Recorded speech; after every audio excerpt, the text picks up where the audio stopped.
ஆங்கிலத்திலே கட்டுரை எழுதுவதற்கு உங்களுக்கு விருப்பமா? அதற்கு ஏஐயை எப்படி பயன்படுத்தலாம்? அப்படி என்றால் இந்த காணொளி உங்களுக்குத்தான்.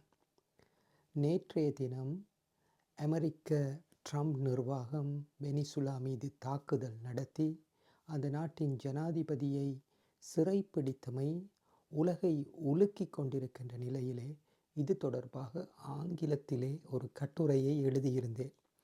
நேற்றைய தினம் பகிர்ந்தபோது 16,000 இம்ப்ரெஷன்ஸ் அதற்கு லிங்க்டினிலே கிடைத்திருந்தது.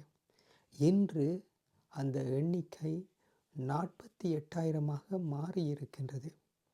இப்படி இருக்க நான் ஏஐக்கு எந்த வழிமுறைகளிலே பயன்படுத்துகின்றேன் என்ற ஒரு ஸ்டெப்பை இங்கே தந்திருக்கின்றேன் பாருங்கள்.